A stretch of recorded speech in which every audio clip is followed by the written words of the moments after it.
Student class 12th में व्यवसाय के अध्ययन में हम बात करेंगे वैज्ञानिक प्रबंध की विशेषताएं और थोड़ा सा इसके अर्थ पर चर्चा करेंगे। तो पहले हम इसके अर्थ के बारे में समझते हैं कि वैज्ञानिक प्रबंध होता क्या है। तो व्यवसाय के आकार के हिसाब से जैसे जैसे उनका आकार बढ़ता जाता है वैसे वैसे कई सारी समस्याएं और जटिलताएं आने लगती हैं और इन जटिलताओं और समस्याओं का हल निकालना, तो हल निकालने के लिए जो रूढ़िवादी या जो परंपरागत तरीके हैं या परंपरागत सिद्धांत हैं उनको छोड़कर नई तकनीकी या नए तरीके से उन समस्याओं का समाधान ढूंढना या वैज्ञानिक चीज़ों को आधार बनाकर अपनी समस्याओं या जटिलताओं को दूर करना ही वैज्ञानिक प्रबंध कहलाता है, जिसमें हम सामान्यतः नए नए खोज, नए नए शोध या नई तकनीकी का प्रयोग करके हम अपने संस्थान की समस्याओं या जटिलताओं को दूर कर सकते हैं। यानी उनके आधार पर वैज्ञानिक तरीके से हम अपने उपक्रम के लिए नियम और सिद्धांतों का प्रतिपादन करते हैं। तो जो वैज्ञानिक तरीकों के आधार पर जो सिद्धांत या नियम बनाए जाते हैं उन्हें ही वैज्ञानिक प्रबंध के सिद्धांत कहा जाता है।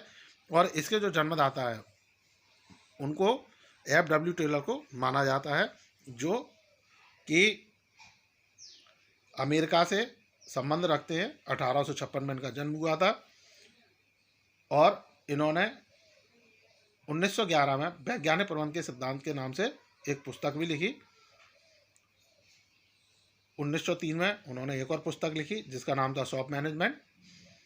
सो गाइस, अब हम स्टार्ट करते हैं इसकी विशेषताओं को लेकर।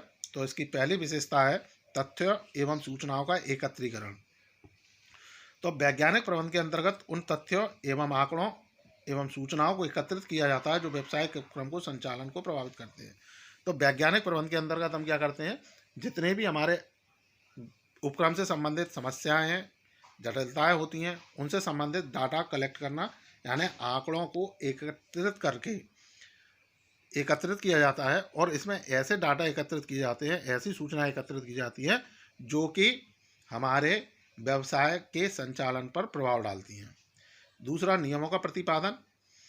तो इसमें सभी एकत्रित तथ्यों का आंकड़ों का सूक्ष्म विश्लेषण करके तथ्यों पर आधारित प्रबंधकीय कार्य निष्पादन के नियम बनाए जाते हैं।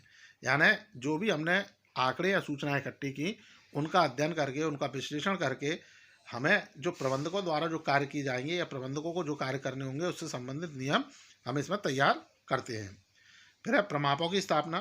तो इसके अंतर्गत प्रमापकारी नियंत्रण स्थापना हेतु परिमाण, गुण एवं लागत की दृष्टि से कार्य के विभिन्न प्रमाप स्थापित किए जाते हैं। यानी वैज्ञानिक प्रबंध के जो सिद्धांत हैं उनकी सबसे प्रमुख विशेषता यह है कि अपने उपक्रम पर नियंत्रण रखने के लिए इसमें हर स्तर पर हम क्या करते हैं, एक स्टैंडर्ड डिसाइड करते हैं और उनके हिसाब से फिर काम कराया जाता है।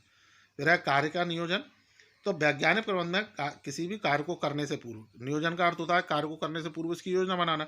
तो वैज्ञानिक प्रबंध में कार्य करने की योजना पूर्व में ही बना ली जाती है, यानी पहले से ही योजनाएं तैयार रखते हैं वैज्ञानिक प्रबंध में कि हमें कब कार्य करना है, क्या कार्य करना है, कैसे करना है, कब समाप्त होगा, उसकी प्रोसेस किन किन स्टेप से होकर जाएगी। तो इस तरह की कार्य से संबंधित समस्त योजनाओं की पूर्व में ही जानकारी तैयार कर ली जाती है। अगला है इसमें नियमानुसार कार्य। तो इसमें कर्मचारियों को व्यवहार के नियमन करने के लिए, यानी कर्मचारियों के व्यवहार को नियमित करने के लिए इसमें नियमानुसार, यानी जो नियम बनाए जाते हैं उनके अनुसार उनसे कार्य कराए जाते हैं, जिससे कार्य व्यवस्थित ढंग से, सुचारू रूप से, पूरे सही ढंग से चल सके। फिर है मानवीय दृष्टिकोण।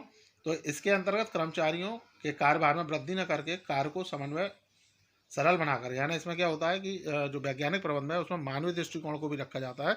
यानी ये नहीं कि अपने जो मजदूर है, श्रमिक हैं, उनके ऊपर अनलिमिटेड काम हमने लगा दिया या उनको दे दिया, नहीं। उसमें क्या होता है, मानवीय व्यवहार को ध्यान में रखकर उसमें क्या किया जाता है कि उनको कार्य में वृद्धि ना करके, यानी उनको कार्य में वृद्धि नहीं करनी है, बल्कि कार्य योजना इस तरीके से बनानी है कि वह कार्य सरल हो जाए और आसानी से सही समय पर पूरा हो जाए।